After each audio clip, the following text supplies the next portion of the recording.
Můžeme pokračovat v té konverzaci, kterou jsme měli před chvílí, nebo předtím. If my zazen is too difficult, I stop. Pokud je můj zazen příliš obtížný, tak přestanu. For me, usually, it's not my brain is too difficult. V mém případě se většinou jedná o to, že by můj mozek mi způsoboval takové obtíže. It's usually I feel kind of tension in my body. Spíš obvykle cítím napětí v těle. So then I get up and do something. Takže potom vstánu a něco dělám. So it's not necessary to force ourselves through some barrier. A není nutné se nutit překonat nějakou bariéru. Like any training, there is some kind of discipline. Jako v jakýmkoliv výcviku nebo tréninku je nutná nějaká kázeň. So to some extent we make ourselves do something. Takže do jisté míry se nutíme něco dělat. Like any sport. Jako třeba ve sportu. Or any practice. Nebo jakákoliv praxe. Sometimes we push ourselves a little. Někdy se musíme trošku nutit. But if we push ourselves too much, ale když se nutíme příliš, we get a result which is not so positive. Tak pak dostaneme nějaký výsledek, který není tak pozitivní. So if we're practicing zazen and we feel we want to stop, takže když cvičíme zazen a máme pocit, že chceme přestat, that's okay. Tak je to v pořádku. Even in sitting here. I když sedíte tady. At the same time, if we don't make ourselves sit, sometimes. Ale zase na druhou stranu, když se někdy nenutíme do toho sezení, we can't get a good result. Tak potom taky nemůžeme získat dobrý výsledek. So we can decide for ourselves. Takže můžeme se sami rozhodnout. Oh, this is too much. Tohle je příliš. Or this is difficult, but I want to continue. No, tohle je obtížný, ale stejně budu pokračovat. Everybody has a kind of limit. Každý má nějaký svůj limit.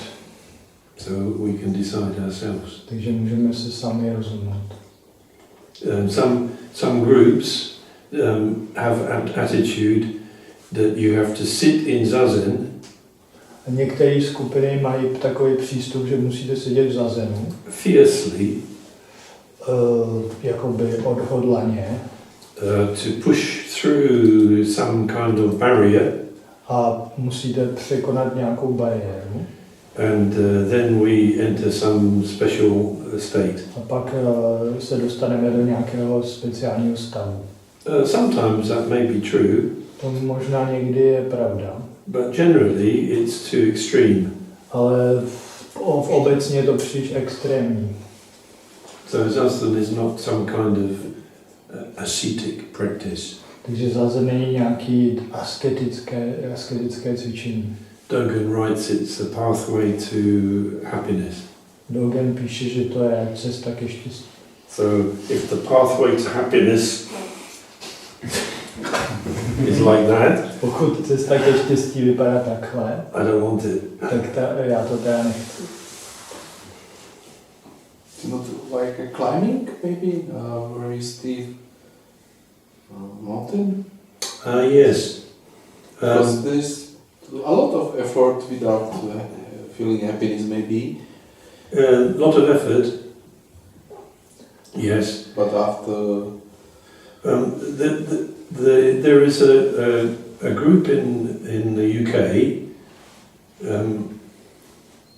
V Británii existuje skupina, which was founded by a woman, kterou založila žena, who studied in Japan, která studovala v Japonsku. And I can't remember her name. Kenneth. Yeah. And G.U. Kenneth. And she founded a very large group, and they have a monastery. Založila velikou skupinu a mají klášter. and they seem to be very sincere people. Vypadají jako velmi upřímní lidi. And she wrote a small book about zazen. Ona napsala malou knihu or practice. O cvičení zazen. And she said it's like climbing a mountain. A řekla, že to je jako když lezete nahoru. You push forward and you never give up.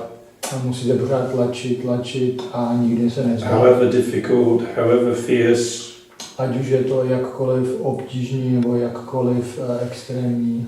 Whatever the weather is like. Ať je jakýkoliv počasí. You push towards the summit. Tak se snažíte dostat směrem k vrcholu. And when I read that, I thought she doesn't know anything about climbing mountains.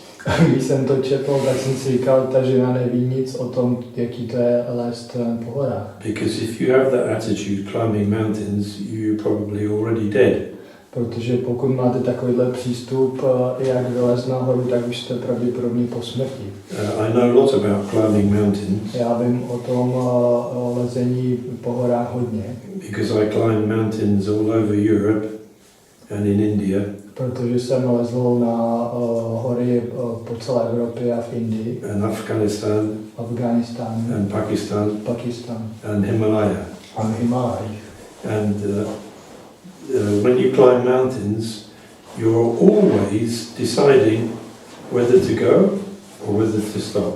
A když lezete po takových horách, tak vždycky musíte se rozhodovat, jestli jít dál anebo zastavit. Always balance between going forward and going back. Pořád musíte udržet rovnováhu mezi tím, že jdete dopředu a zpátky. So that balance is very important in mountaineering. Takže když jste horolezci, tak tahle rovnováha je strašně důležitá. Of course there's a lot of effort and sometimes hard struggle. Samozřejmě, že to vyžaduje spoustu úsilí a někdy opravdu jako velký boj. But even during the hard struggle, you're looking for the balance. Shall I stop? Shall I go? Ale i když jste zrovna v tom stádiu toho těžkého boje, tak furt si musíte rozhodovat, jestli udělat pauzu. And if you make the wrong choice, you may die. A pokud se špatně rozhodnete, tak můžete zahynout.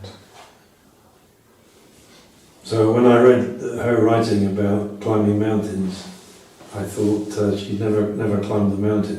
Takže když jsem četl, co napsal o lezení po horách, tak jsem si říkal, ta nikdy po horách nelezla. And the attitude of balance between two opposites is very important. A ten přístup, to, jak chápeme rovnováhu mezi dvěma protiklady, je velmi důležitý. And we can say that zazen is the practice of balance. Takže můžeme říct, že zazen je cvičení rovnováhy.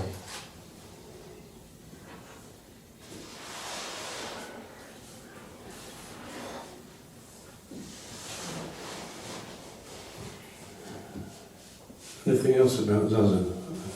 Something else I forgot.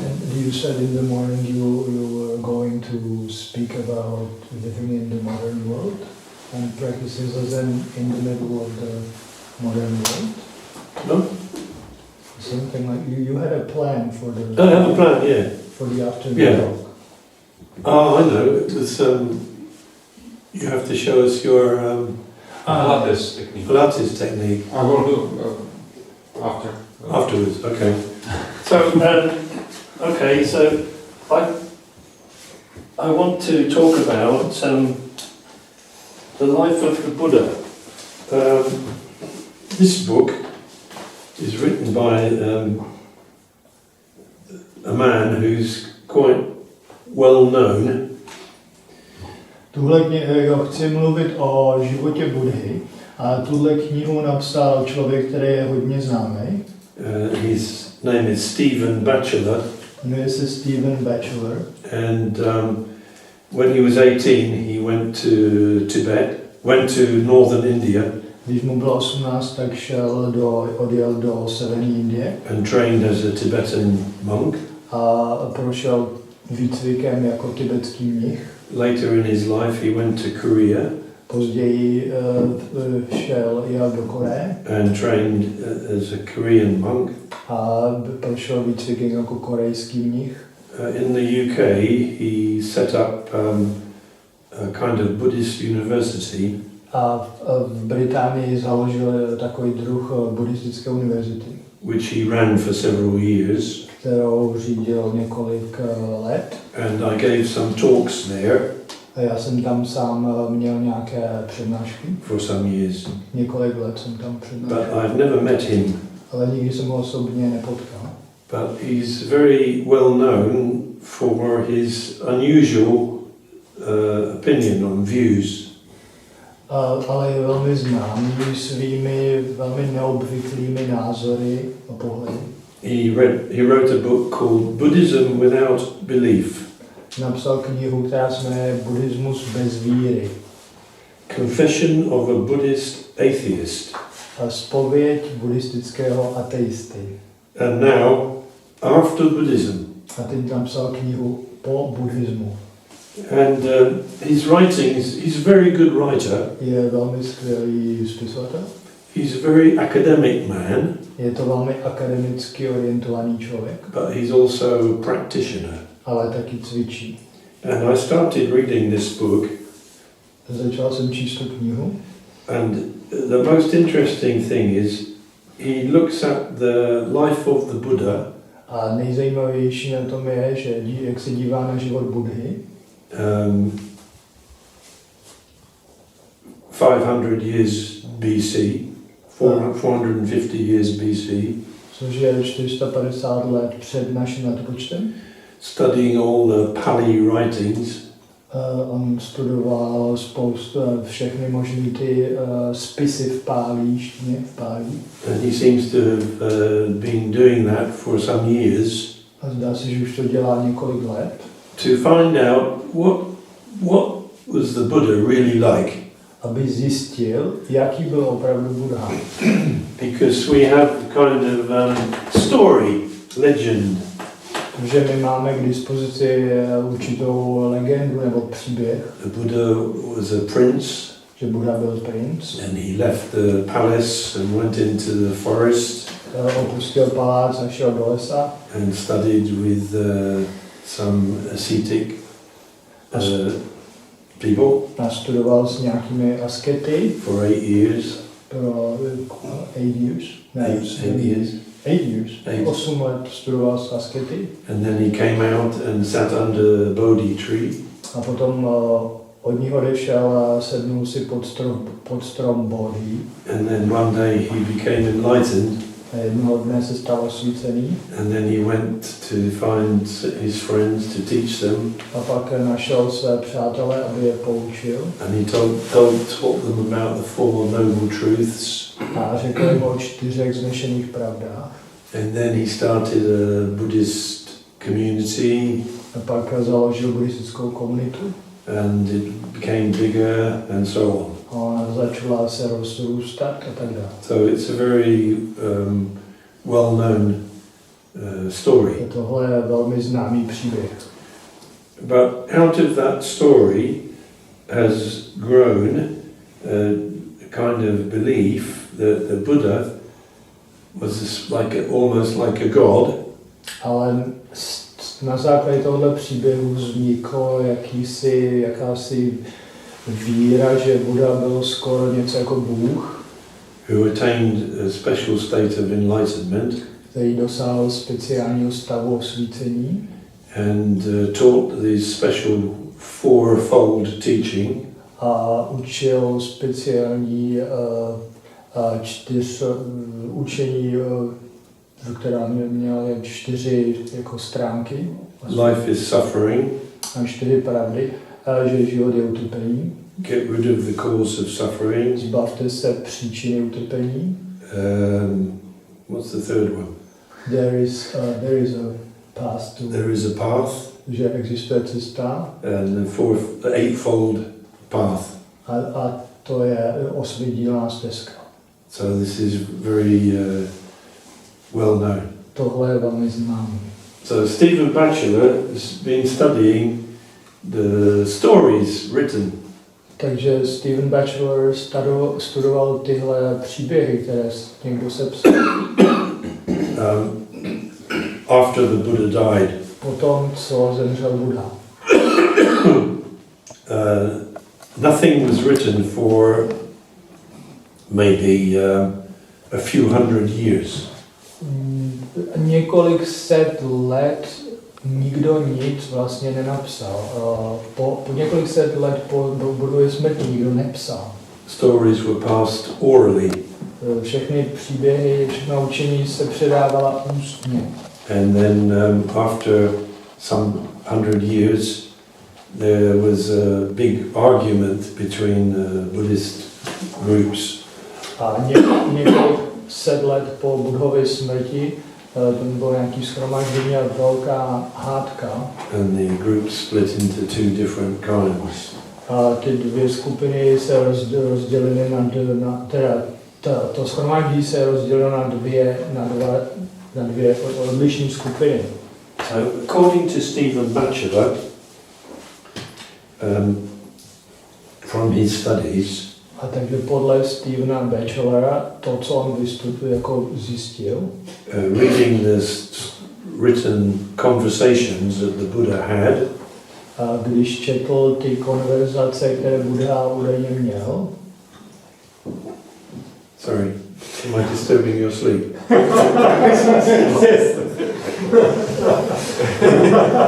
promiň, ruším tvůj spánek.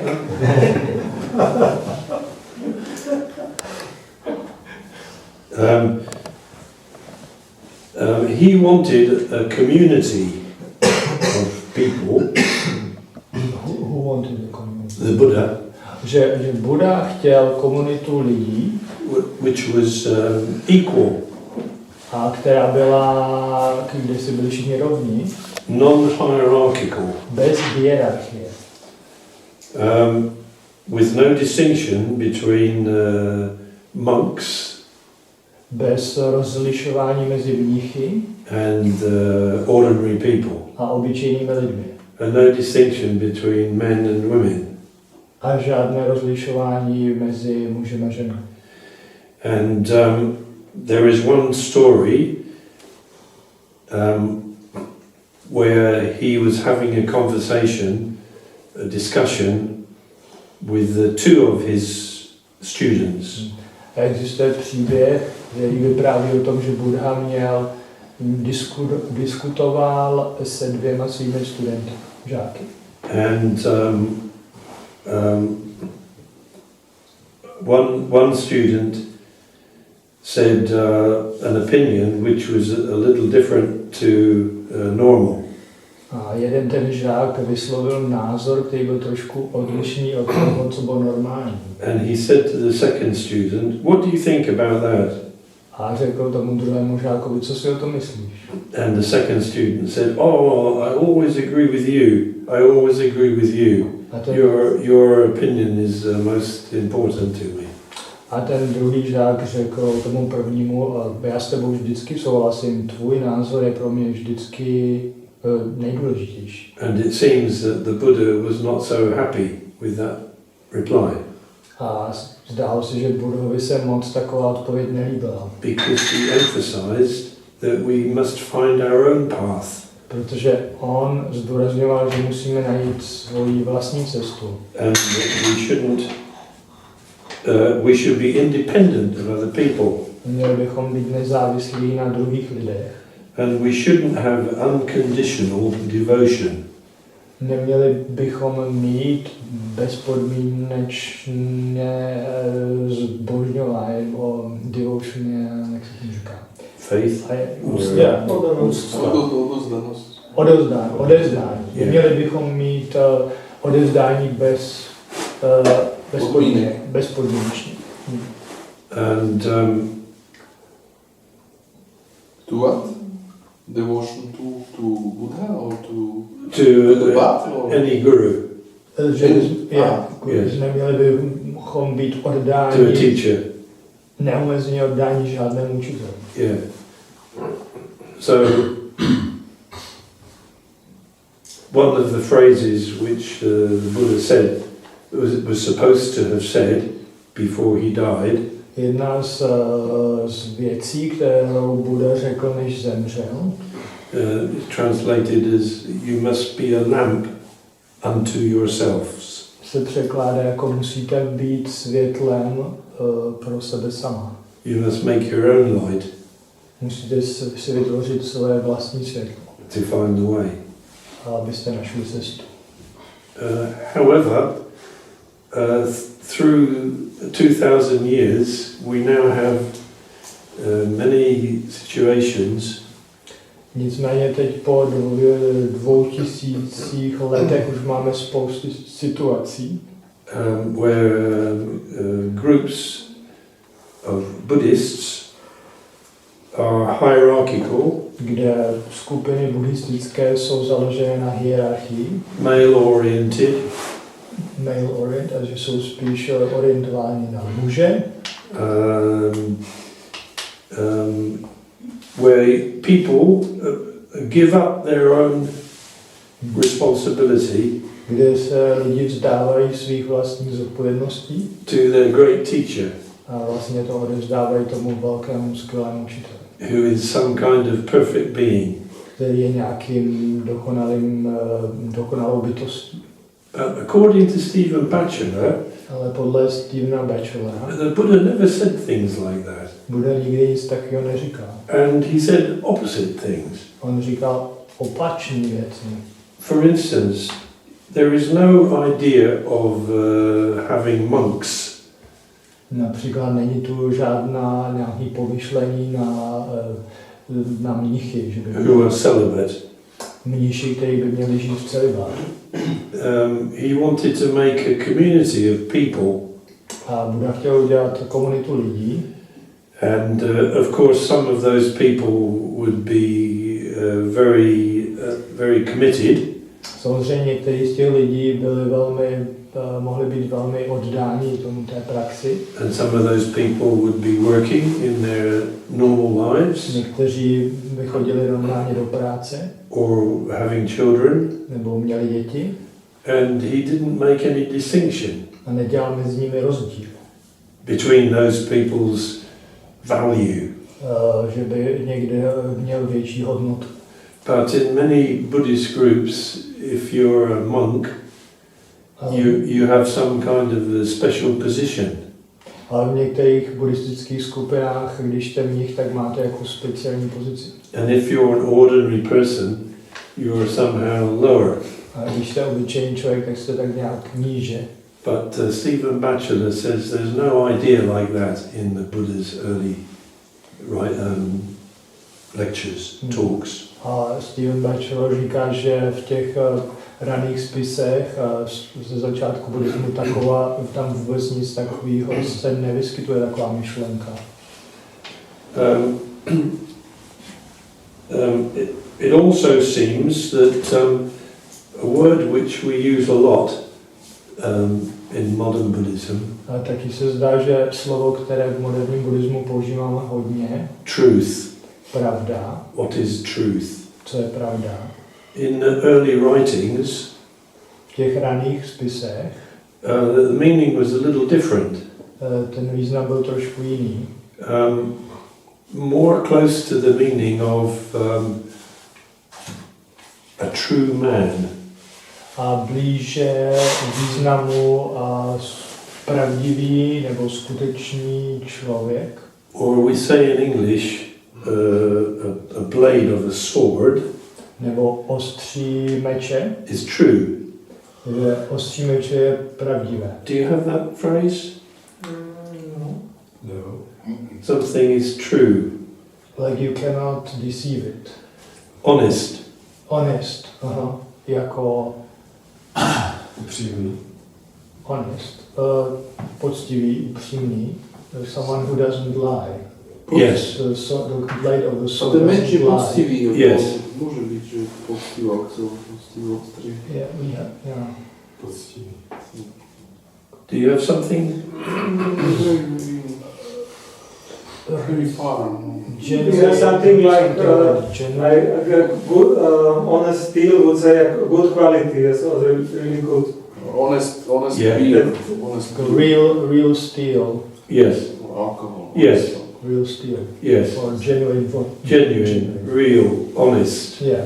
straightforward. Yeah. Rizí, poctivý, nefalšovaný, přímý. So it seems that in early Buddhism, the word true, or truth is abstract, To slovo pravda je abstraktní, but true is concrete. ale pravdivý je něco konkrétního. The meaning was honest, real. You can trust. Význam bylo to v tom významu, že to je poctivý, skutečný, něco, čemu můžete věřit. Of a person showing yourself openly. A nebo člověk, který se ukazuje otevřeně. Tathagata. Yeah. Tathagata. You can say Tathagata. Yeah. So through the ages, we have now an abstract idea of truth. Takže po těch staletí jsme se teď dostali k abstraktní představě o pravdě. Which many Buddhists are trying to pursue. A tady za tím abstraktním konceptem se vlastně spousta buddhistů zatím to hledá. To find the truth. Aby našli tuhle pravdu. And we are following a path which is leading to the truth. A my následujeme nějakou cestu, která vede k pravdě. But it seems that is not a teaching which Stephen Batchelor can find in the early teachings. Zdá se, že to ale není to učení, které Stephen Batchelor našel v těch raných spisech. But more, the Buddha was teaching people to live honest life. Buddha spíš učil lidi, aby žili poctivý život. A true life. Skutečný, pravdivý život. So this is quite different to the myth that has come down with Buddhism. Což je dost odlišný od toho mýtu, který se jako nějak postupně vyvinul v rámci buddhismu. Which has become a religion. Je to něco, vzniklo z toho určité náboženství. Hierarchical. Které má hierarchickou strukturu. At the top is Buddha. Nahoře je Buddha. At the bottom are lay people. Na dně jsou obyčejní lidi. Near the top are monks. A blízko vrcholu jsou mníši. Below them are nuns. Pod nimi jsou jeptišky. But this is not the Buddha's teaching. Tohle není buddhistické učení. This is the kind of thing that Stephen Batchelor is writing. A to je, tohle jakoby vysvětluje Stephen Batchelor ve své knize. So I hope I'm describing his writings correctly. Doufám, že správně popisuje jeho psaní, co psal.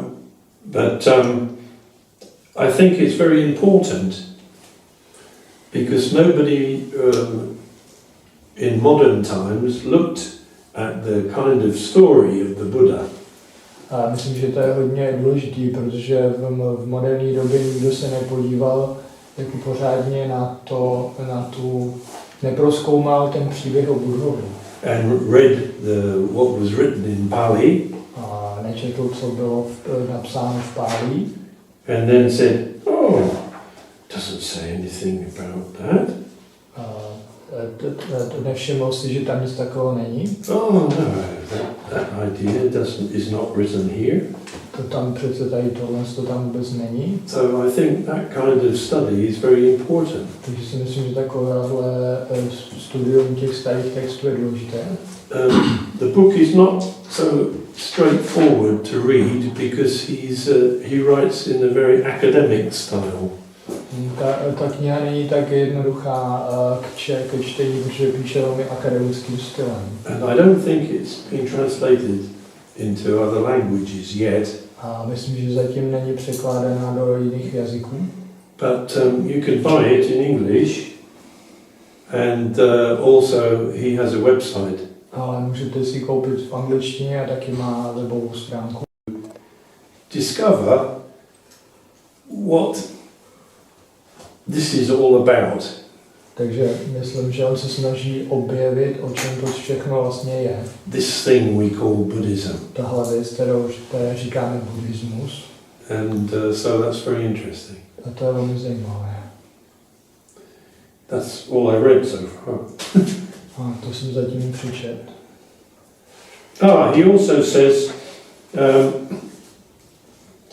it's okay to have thoughts about greed or hatred or confusion. Taky říká, že je v pořádku přemýšlet o žádostivosti, nenávisti, o hatred, greed and ignorance. Yeah. A nevědomosti.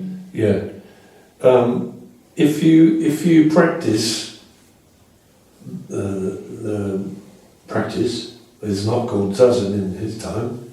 Když cvičíte to, co v době Budhy nebylo nazváno zazen, you will be, he writes, you will be inclined or sloping towards balance. tak on píš, Stephen Batchelor said that? Yeah, no, the Buddha. Buddha. Yeah. Buddha říká, že když cvičíte to, co on tehdy ještě nenazýval zazen, tak budete inklinovat k rovnováze. Actually, he says sloping towards emptiness. On vlastně říká, budete mít sklon k prázdnotě. So like sloping towards emptiness.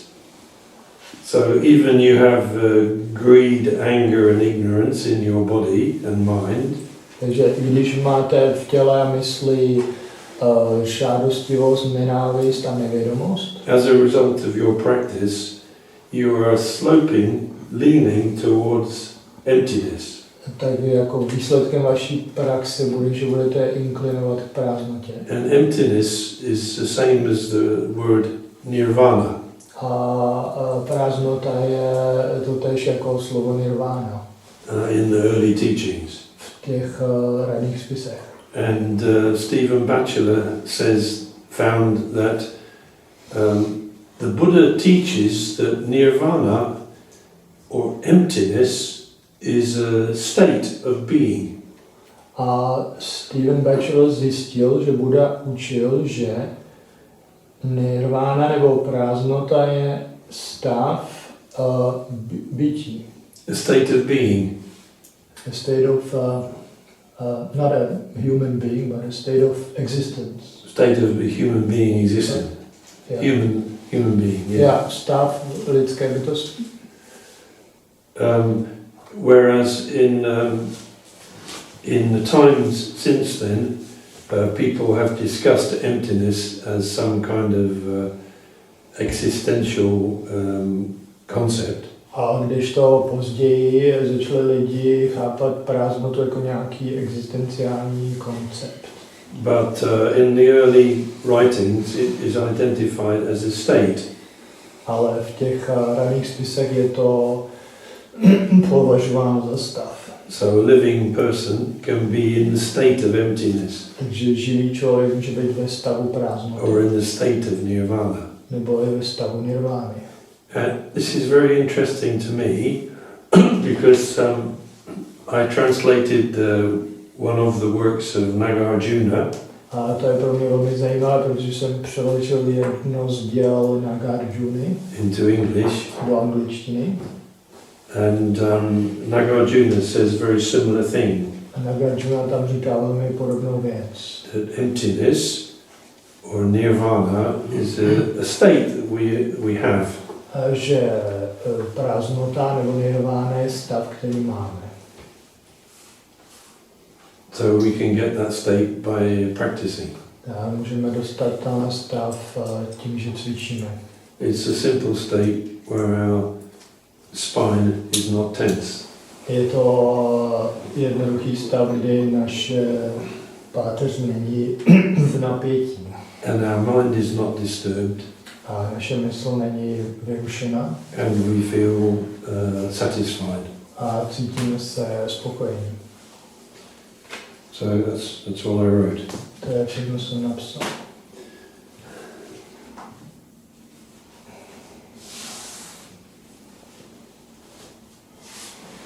So I think more and more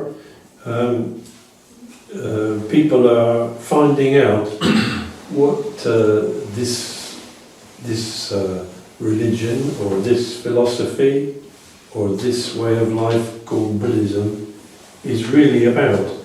Takže myslím, že lidé postupně zjišťují víc a víc o tom, o čem vlastně původně ten buddhismus nebo tohle náboženství je. In many ways. Mnoha způsoby. Physically, what is the practice of Zazen doing for us? Co fyzicky s náma dělá cvičení zazen. Philosophically, what is the meaning of Buddhist philosophy really? A filozoficky, co je vlastně opravdu význam buddhismu. And things are slowly becoming clearer. A věci se postupně vyjasňují.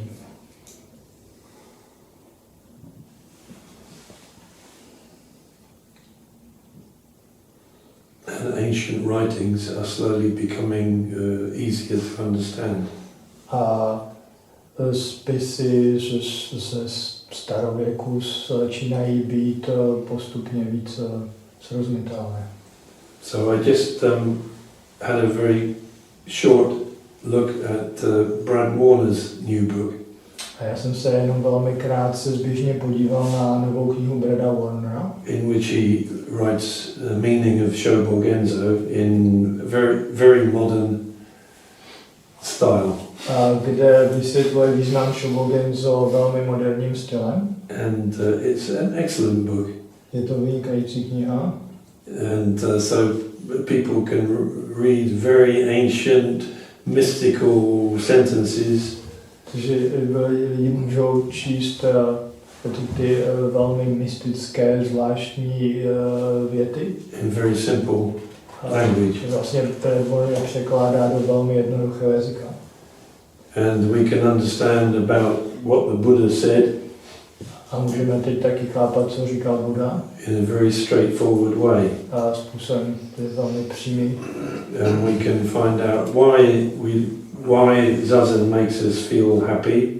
A můžeme zjistit, proč se díky Zazenu cítíme šťastní. From a physical point of view. Z fyzického hlediska. So it's a very nice situation. Takže to je velmi příjemná situace.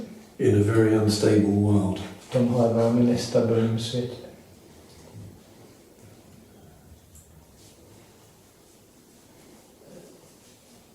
So I stop there.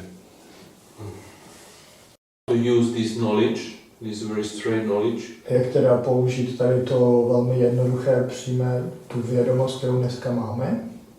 In this modern time that is very difficult to live. V moderní době, která je velmi obtížná. So we have to make a secular practice. A musíme vytvořit sekulární světskou praxi. To see the practice of Zazen Vidět, jak praxe Zazenu as a way to balance our lives jako způsob vyvážení našeho života. and a very simple way. Velmi jednoduchým způsobem, prostým. And then to live our lives A pak žít náš život. From that point of view. Z toho hlediska, nebo na základě tohohle pohledu. And to not to think of Buddhism as some kind of religious sect. A nepovažovat buddhismus za nějakou náboženskou sektu, which is separate from ordinary people, která je oddělená od obyčejných lidí, where the people who study Buddhism are special, kde lidi, kteří studují buddhismus, jsou speciální and have some special knowledge about truth.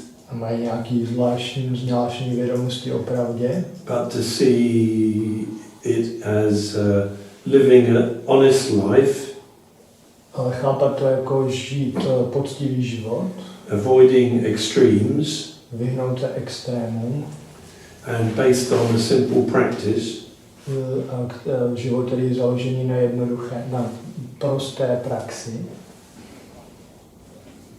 facing every day, jako čelit každému dni, as it happens. tak jak přijde. That's as much as we can do.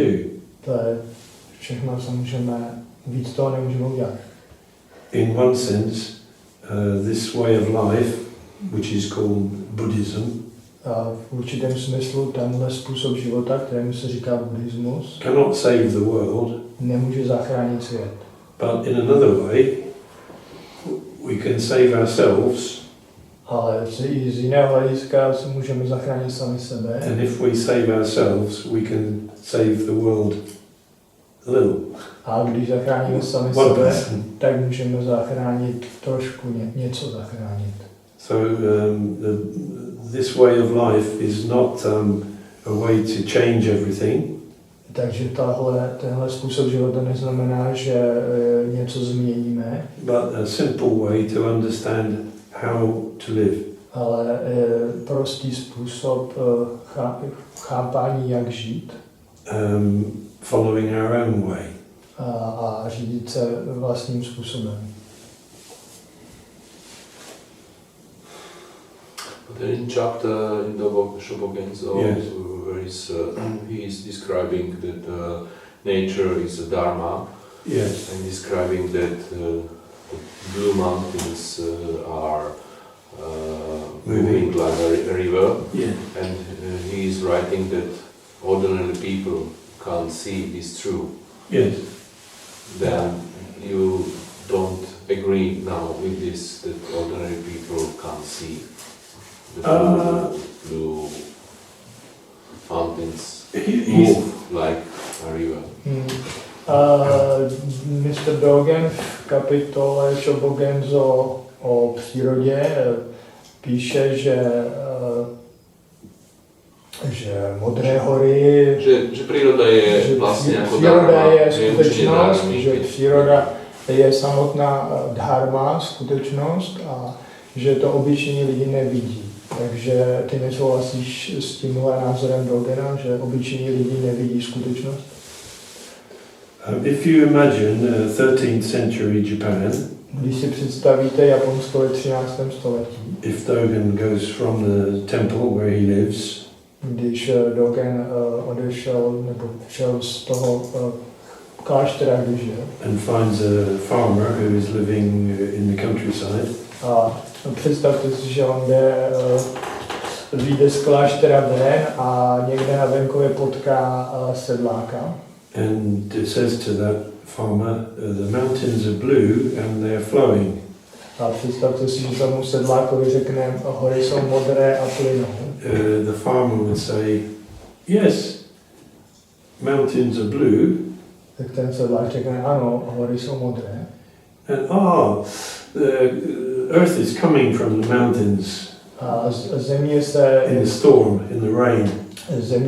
půda se sesypává během dešťů nebo v bouři půda, nebo teče voda z těch hor. So some came down to my house last year. A minulý rok zasypala hlína můj dům. So yes, they're moving. Takže souhlasím, hory se hýbou. And yes, the mountains are blue, I can see them. A hory jsou opravdu modré, to je vidět. In Japan, because of the atmosphere, distant mountains look blue. A v Japonsku, Really? protože je tam They are taková blue. atmosféra, takový vzduch, tak vzdálené hory jsou opravdu modré. So an ordinary person in 13th century Japan can say something. Takže obyčejný člověk ve 13. století v Japonsku něco takového může říct. To us, if we didn't look at distant mountains, maybe we think mountains are blue. Tak nám to možná připadá divný, že by hory byly modré. No, mountains are green or mountains are brown. A ne, hory jsou zelený nebo hnědý, Because we don't look at the mountains in Japan, protože nevidíme ty japonské hory, we don't know. tak nevíme. At the same time, we have an understanding about geology. Ale současně chápeme geologii, máme geologii, So we know that the earth is moving. takže víme, že země se nějakým způsobem opravdu hýbe. And over hundreds of thousands of years, the mountains are moving. Po několik set, tisíc let se opravdu hora pohne. And we can see the way that the earth has, the rock has moved over hundreds of thousands of years like this. Můžeme vidět stopy v těch horninách, jak se ty hory pohybují po tisíce let.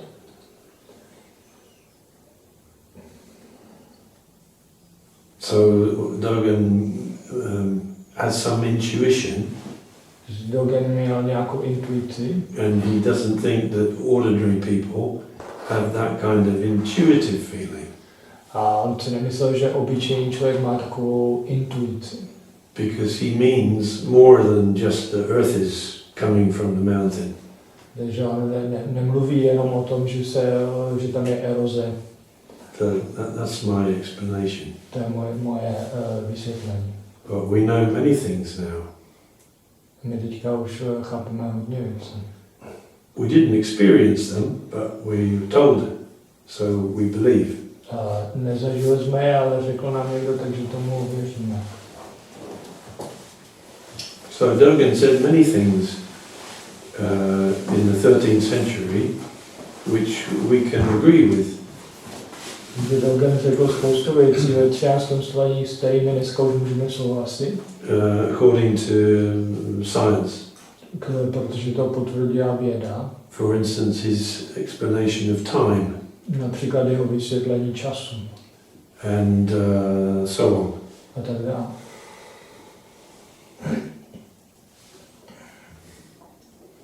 I don't know why he could have such intuition. Nevím, jak mohl mít takovou intuici. He was kind of poetic genius. On byl jako genius básník. Sometimes poets have some ability Někdy básníci mají takovou schopnost to see something. Něco vidět. So you don't think Dogen was already to some extent a victim of this Buddhism understood as some kind of religion with some hierarchy? He was into that, or he relied on the Pali, on the, or what Stephen Batchelor says about Buddhism. Yeah. Did Dogen also, did he also have that information, or was he somehow already twisted? Did he, you know what I mean? Translate? A jestli si myslíš, že Dogen měl taky tyhle informace jako Stephen Batchelor, jestli vycházel z těch textů Pálí, z těch raných buddhistických spisů, anebo už byl do nějaké míry ovlivněn, nějak už jakoby ztratil ten původní buddhismus? According to research, Dogen read many Chinese sutras. Podle studií akademiků Dogen četl spoustu čínských suter. But there's no record of him reading Sanskrit. Ale nejsou žádné záznamy o tom, že by četl něco v sanskritu. So I suppose his only source of historical information is from Chinese translations. Takže myslím, že že vycházel jenom z čínských překladů.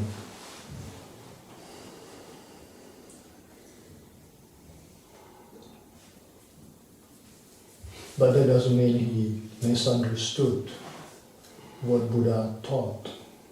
Ale neznamená to, že nepochopil, co učil Buddha.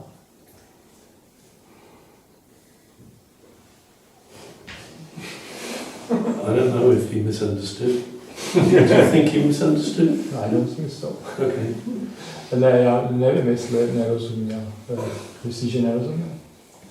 No, I definitely don't think he misunderstood. Okay.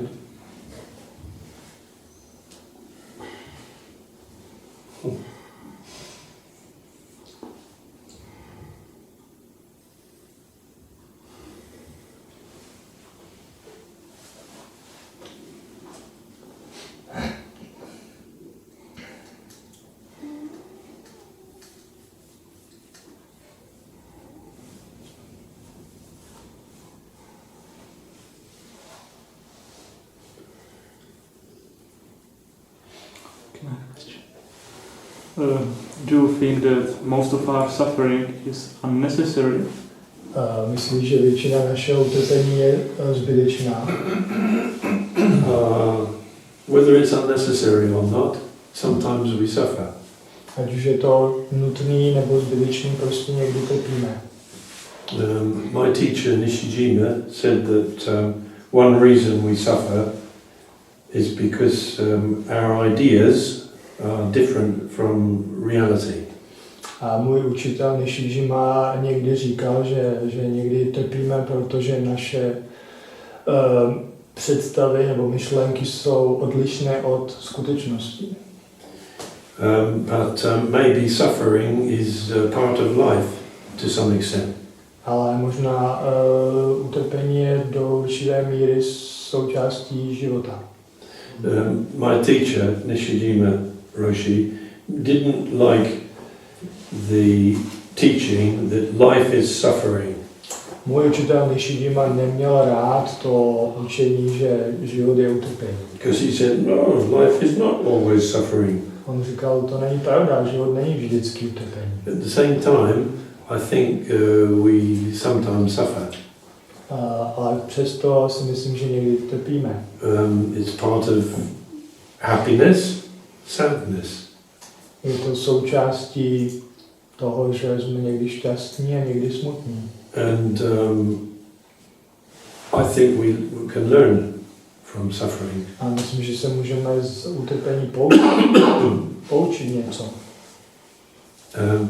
The teaching that suffering is because of our desire Učí se, že utrpení způsobují naše touhy. is rather strange.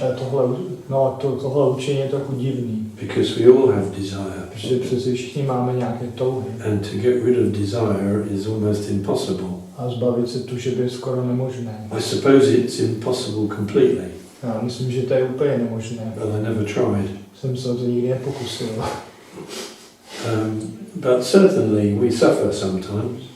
Ale určitě někdy trpíme. Yeah. Thank you. Maybe that means just means be focused, only just be, not to be involved too much in many things. But it's very difficult, I think. I don't know. Můžeš to understand. přeložit? Že možno to je, že menej trpieť je len byť, viac byť, len byť. Ako možno počas zazenu, že vlastne nehať tak. He's translating what he said. Yeah. Well, we just are. We are. Yeah. So it's not a question of just being. It's a question of stopping ourselves from trying to be. My prostě jsme, Something. prostě existujeme, takže je to spíš otázka toho, že přestaneme snažit být, protože stejně jsme.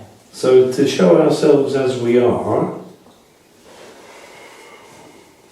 is to stop showing ourselves as we want to be.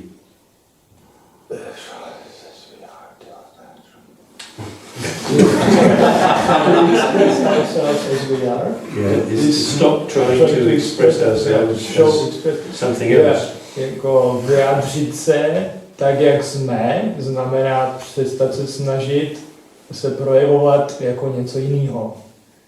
So that's to be honest. To znamená být poctivý, upřímný.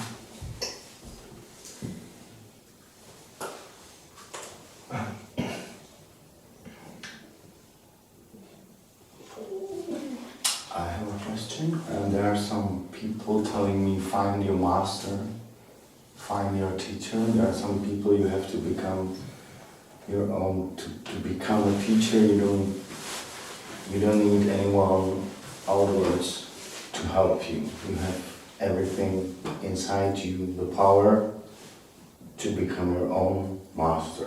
I'm confused about it. What do you think? Can you translate? You mean that some people tell you don't need a teacher? Yeah. Aha, že někteří lidi mi říkají, nepotřebuješ žádný učitele, musíš se stát sám sobě mistrem. Mm-hmm. Yeah? So if you don't need a teacher, it's fine. Pokud nepotřebujete učitele, tak je to fajn. If you need a teacher, it's fine. Pokud potřebujete, tak je to taky fajn. Most people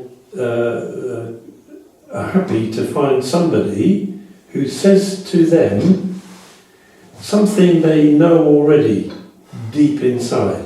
Yeah, that's what people are telling me, some of them, yeah. Někteří lidé jsou šťastní, že našli někoho, kdo jim potvrdí, co už hluboce uvnitř sami cítí nebo vědí. So, for instance, somebody says to them, "You're a human being." Takže někdo jim řekne, ty jsi lidská bytost. And they say, "Oh, yes, I am. Yes, yes, I knew.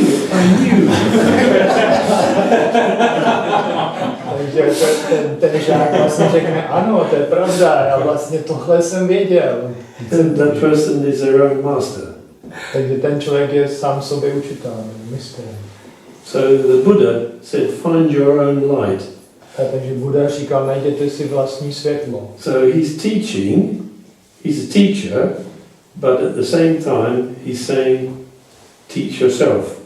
Že on je učitel, který on učí, ale současně vlastně říká, nauč se sám. So it's a paradox. Je to paradoxní. We need somebody to tell us it's okay. Potřebuje někoho, kdo nám řekne, je to v pořádku. I needed somebody to tell me it's okay. Já jsem sám potřeboval někoho takového. And then we say, yeah, it's okay, yeah. A pak řekneme, jo, máš vlastně pravdu. And sometimes it takes like 20, you spend 20 years with the teacher, and after 20 years you are sure that it's okay. So for 20 years you're not sure. Trvá to 20 let, než člověk dojde k závěru, že teda s tím učitelem souhlasí a že je to v pořádku. A nebo after 20 years, po 20 letech you can tell somebody it's okay. Můžete říct někomu, že je to OK. And then you hear yourself, so you think, oh, it's okay. I told them it's okay. Yes, it's okay. Tak po 20 letech to říkáte někomu a zjistíte, že to říkáte sami sobě. So you teach yourself. A že učíte sami sebe. So the teacher teaches himself. Takže učitel učí sám sebe. And teaches the student to teach themselves. A učí současně žáky, aby učili sami sebe. So it's a very nice situation. To je velmi milá situace.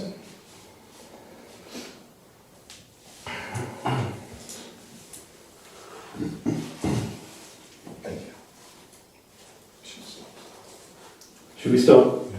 Mm-hmm.